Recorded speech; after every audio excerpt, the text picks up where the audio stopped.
Bismillahirrahmanirrahim. Assalamualaikum warahmatullahi wabarakatuh. Perkenalkan, kami dari kelompok 8 di kelas MJ506.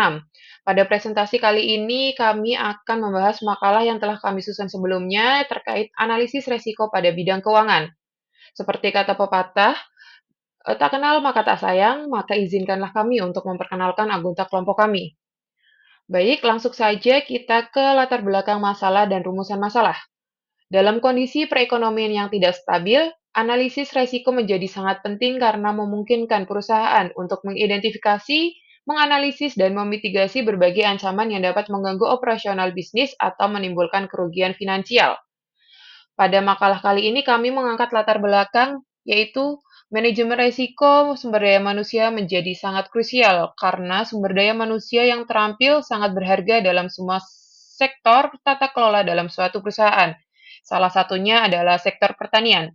Dinamika yang menjadi tantangan yang umum terjadi terkait dalam masalah risiko sumber daya manusia adalah tantangan seperti kesenjangan keterampilan, pergantian karyawan, dan manajemen tenaga kerja yang efektif.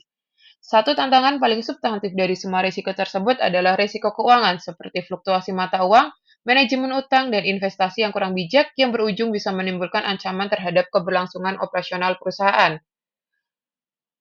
Untuk rumusan masalah yang kami angkat, yaitu yang pertama, PT Agrindo Sumber Harum atau yang selanjutnya kami bahas dengan ASH merupakan sebuah perusahaan yang beroperasi di sektor pertanian dan agribisnis di Indonesia.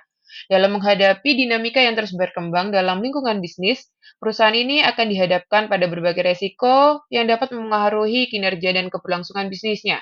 Yang kedua, yaitu PT ASH akan beroperasi di pasar yang sangat kompetitif pada sektor pertanian dan agribisnis, serta akan menghadapi berbagai tantangan.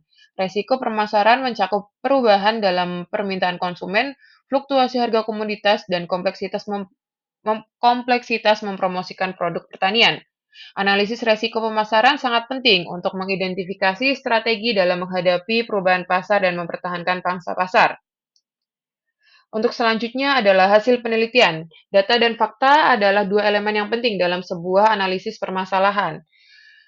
Proses manajemen risiko merupakan suatu proses yang bersifat berkesinambungan, sistematis, logika, dan terstruktur yang digunakan untuk mengelola risiko.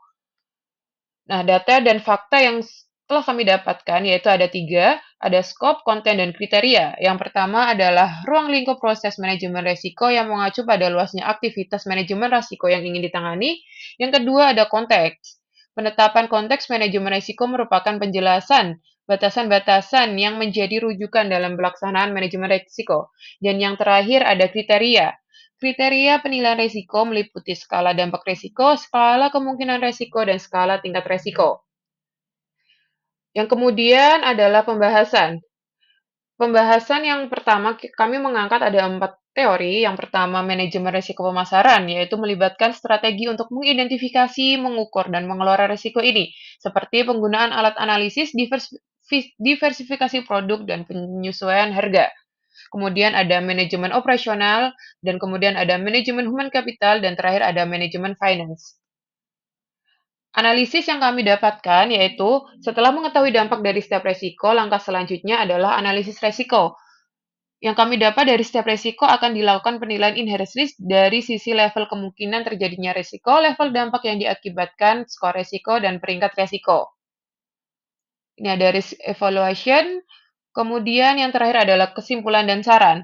Kesimpulan yang dapat kami ambil yaitu berdasarkan pembahasan di atas terdapat informasi tentang proses manajemen risiko pada PT ASH yang mencakup penetapan konteks, identifikasi risiko, analisis risiko, evaluasi risiko, penanganan risiko, monitoring dan review, serta komunikasi dan konsultasi. Kemudian langkah-langkah dalam risk assessment yaitu risk identification, analysis, dan risk evaluation merupakan identifikasi internal dan eksternal dan diberi penilaian berdasarkan kemungkinan dan dampaknya dan dikelompokkan ke dalam level resiko yang sesuai. Dan yang terakhir adalah PT ASH disarankan untuk menjalankan proses manajemen risiko yang cermat dengan mengidentifikasi, menganalisis, dan mengevaluasi risiko-risiko yang dihadapi. Selain itu, kinerja perusahaan juga tampak baik berdasarkan risiko likuiditas, solvabilitas, dan profitabilitas. Oke, baik. Terima kasih. Sekian presentasi dari kami. Burung irian, burung cendrawasih, cukup sekian dan terima kasih. Wassalamualaikum warahmatullahi wabarakatuh.